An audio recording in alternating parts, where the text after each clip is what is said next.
Welcome back and thank you for staying with Checkpoint. We continue to inform you about the latest developments. Right now, we just want to have a conversation touching on the latest developments that are playing out in the country. Because in less than 48 hours, Deputy President Rigathi Gachagua's political career will lie in the hands of members of parliament.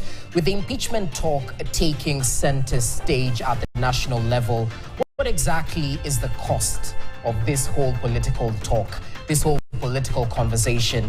What's the cost when it comes to service delivery? Does constant politicking negatively affect service delivery? We just want to have this conversation with Joshua Wambua, who's joining us in studio. He is the chairperson of the Institute, equally a governance and leadership expert. Wambua, karibu sana to the show. It's a pleasure to have you with us. Thank you very much. All right, straight to it. Let's start the conversation now. 2 years into this administration, and we're already seeing an impeachment is in the offing. Let's start there. Well, let me begin by saying that as a citizen, I know very little about it, just like anyone else does. And I think there is an element of, politics which are very difficult for some of us who are called the unsuspecting public to get into those sharp corners where political gymnastics take place. And I would like to, speak from a point of view of governance. We know that, for example, where leadership is, at times people can differ. And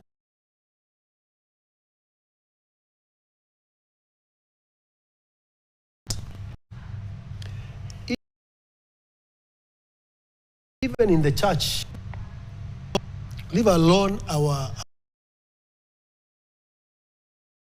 be found anywhere. Okay. Even in the professional associations that we are serving. Because for me, for example, today, I am occupying the space of a professional body. And those differences, they are healthy to some extent, so that they help us in seeing, different views of the same situation, where you may not be able to see, I can see. Okay. And therefore, when they are healthy, to a certain extent, that is good, because we check each other as leaders. But of course, when they exceed the benefits that would be from an institutional and a governance point of view, they worry. So is this healthy or unhealthy? They worry people. And before we go to that, I think the other point which I would like to observe is that, of course, one of the sciences which is very difficult to appreciate and understand, I think, is a political science. And those of us who are, who have been in this country for quite a while, we have seen it. It is not yesterday, it's not last year, it's not just 5 years ago.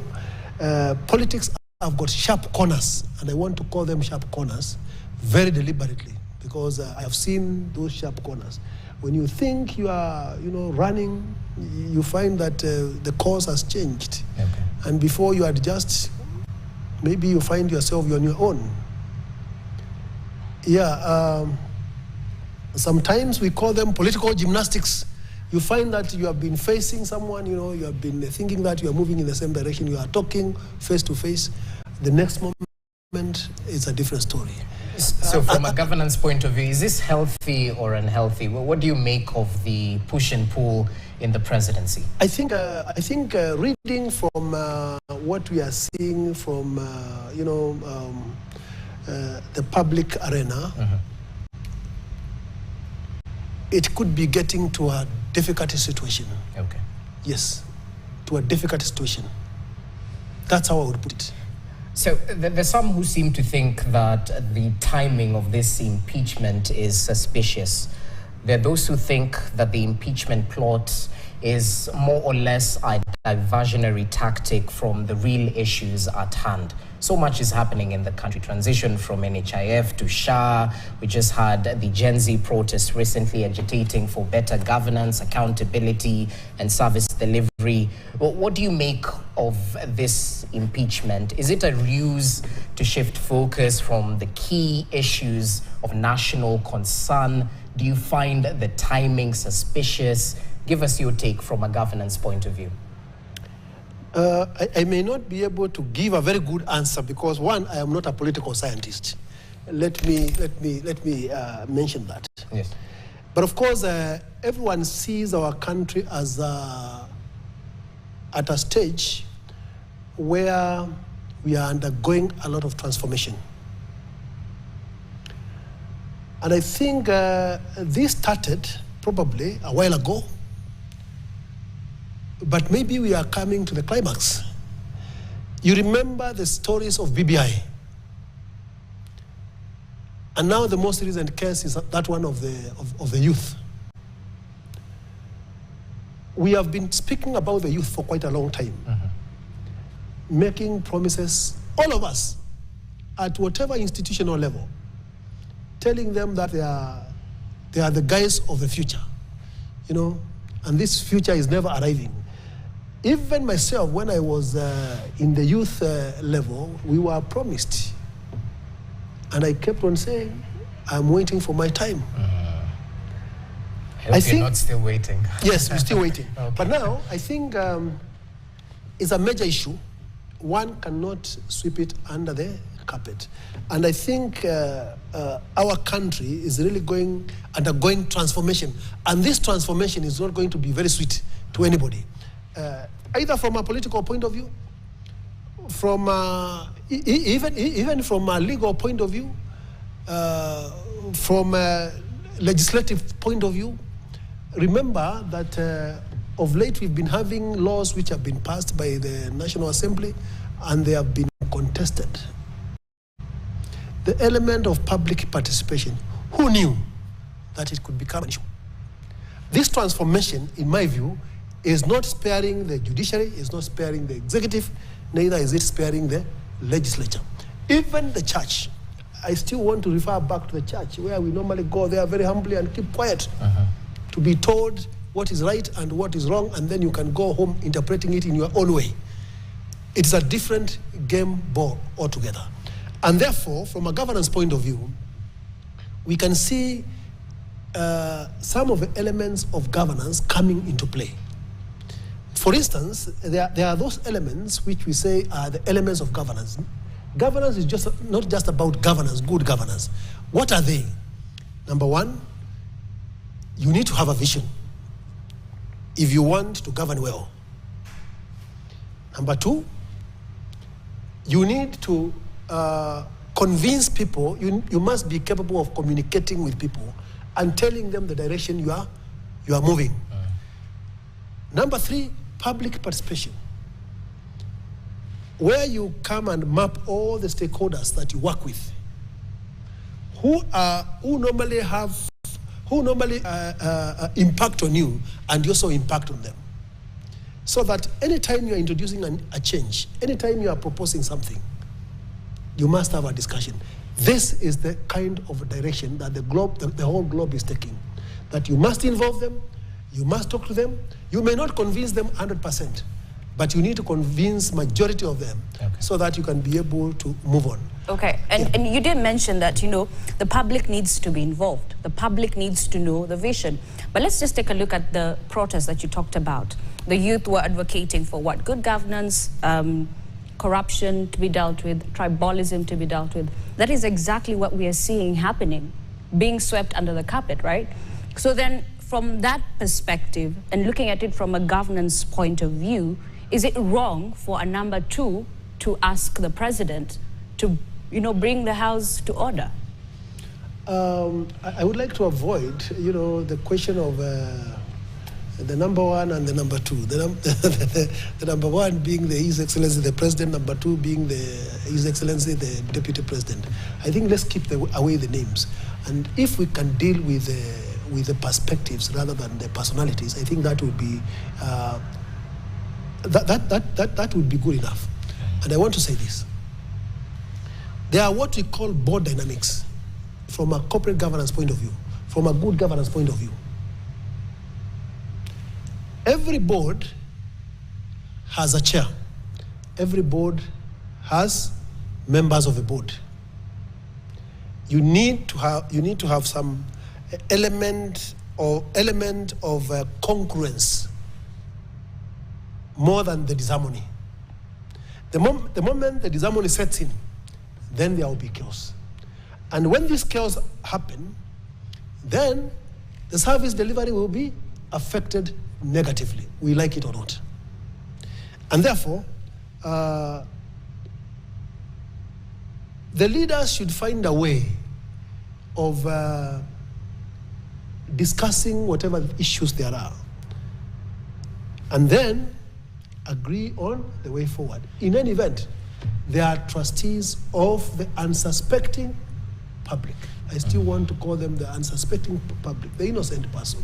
The innocent person is expecting roads to be made. They are expecting hospitals to be equipped with medicine. They are expecting water to be provided, clean water, education. Those are the kind of things they are expecting, and a performing economy. And if we don't get the political science correct, then all the other sciences are likely to be affected negatively. Thank you. Interesting. So, and I just want to raise or perhaps expound what you've just mentioned, because at the end of the day, that unsuspecting public is the one who votes in leaders. And they say the leaders are a true reflection of the society we deal with currently. We have instances where the society itself puts upon certain conditions, certain expectations on the leaders, and that perhaps does not serve governance in a beneficial point of view when it comes to asking for, bribes and that culture of mtu wetu. At the end of the day, we see leaders, once the political heat goes up, they run to their regional cocoons and try and spur this, this sentimentality, that we shame and, wananipiga vita mimi, in extension, they're fighting you from our region. How do we change this culture so that perhaps going forward, certain expectations aren't put upon leaders, hence putting them in positions where they might, put their hands in the cookie jar, and equally, at the end of the day, because we need a culture change in our politics, in our governance, how do we make sure that is inculcated perhaps before 2027? Well, I think one of the ways of getting the public to play their role in a qualitative manner, yes, so that it's not a question of I have offered myself for election and then they are electing me simply because I have got influence over them using resources, which resources they might not even know how I got it, and so on and so forth. I think it's civic education. Our people need to realize that when it comes to elections, it's a matter of life and death. Indeed it is. So that they can separate the person who buys them a cup of tea and mandazi from a true leader, and give the vote to the person who is supposed to be a true leader. And God help them. Because sometimes you can elect someone thinking that they are going to do well, and then they perform dismally poor. Okay. I mean poorly. So I think civic education is number one. And I think, again, naturally, this country is changing because of the information highway that we have. With the telephony, almost everyone is connected, so that information is shared as quickly as possible, so that there is nobody who has got the monopoly on information, and nobody can be able to stop whether good news or bad news, from reaching everyone. That alone is also creating a generation that will be well informed and can be able to make good decisions, holding all other factors constant. And I think the other thing I could mention is that as we finalize, yes, we have got a very now we have got an educated population. It is not like before. And I think we should be telling our leaders and telling ourselves that the game is no longer the same anymore. I think in the years to come, we are going to see a major difference, not only from the Gen Zs, but even from us who are senior members of, who have got some number of years and we have eaten a bit of salt. Okay. The information gap is no more. The information is with us, and it cannot be controlled. You cannot change it, because everyone has become a member of press. Every citizen has become a member of press. True. Thank you. And they say information is power. Exactly. Right, Ashley? Oh, definitely. Well, that's how we wrap things up in terms of that conversation. Thank you so much, Joshua Wambua, governance and leadership expert, and equally from ICS, right, Jesse? Definitely is the chairperson of Yes. the Institute of Certified Secretaries. And this is definitely a conversation we need to have, bearing in mind whatever's going on in the country. The service delivery take the back seat once the political guns come out. Well, trust us to keep you updated on the latest developments.